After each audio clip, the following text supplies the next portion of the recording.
अरे हंसवाले चाहे रोवाले वो गोरी तोर मर्जी रे। अरे आना चोली खिला ले मैं कुंवार दर्जी रे।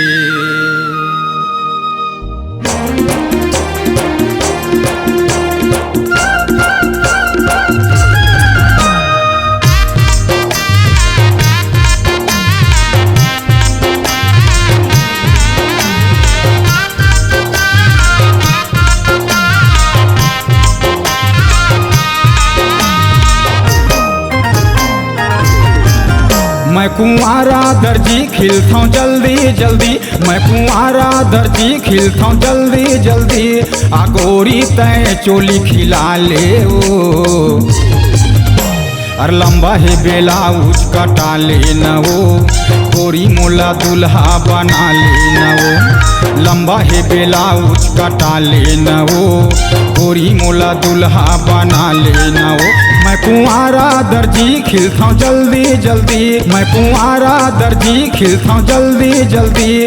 आ गोरी तय चोली खिला ले वो, और लंबा है बेलाउज कटा ले न वो, गोरी मोला दुल्हा बना ले न वो। लंबा है बेलाउज कटा ले न वो, गोरी मोला दुल्हा बना ले न वो।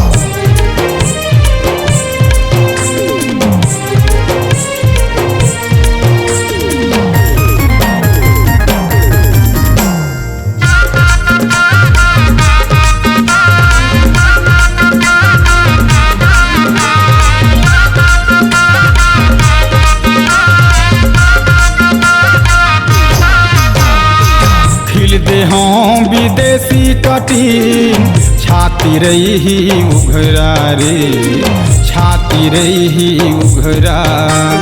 पुतरी बरोबर सजा दे हम गोरिया, मुँह दिखी चुक चुकुलाए, मुँह दिखी चुक चुकुला।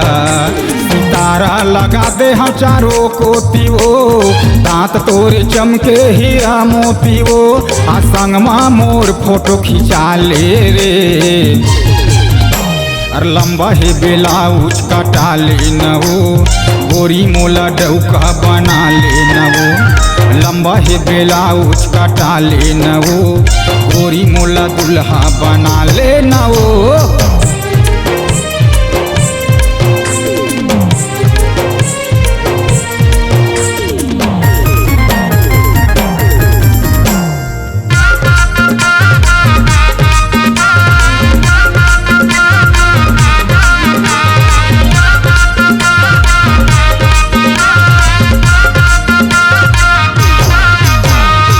खोल के बटन लगा दे हम गोरी, तोर बेलाउज मचाई नी रे, तोर बेलाउज मचाई।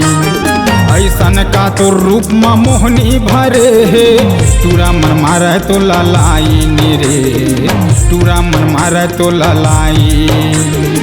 ककरो से गोरी पटच नहीं वो, मुस्का के रही थच हाँ सच नहीं वो। संगमा मोर नैना मिला ले वो,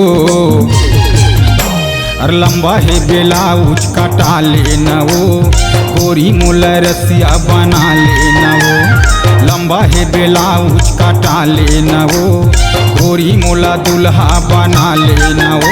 मैं कुंवारा दर्जी खिलता हूँ जल्दी जल्दी, मैं कुंवारा दर्जी खिलता हूँ जल्दी जल्दी। आ गोरी तय चोली खिला ले वो, और लंबा है बेलाउज कटा ले न वो, गोरी मोला दुल्हा बना ले न वो। लंबा है बेलाउज कटा ले न वो, गोरी मोला दुल्हा बना ले न वो। लंबा है बेलाउज कटा ले न वो, गोरी मोला दुल्हा बना ले न वो। लंबा है बेलाउज कटा ले न वो, गोरी मोला रसिया बना ले न वो।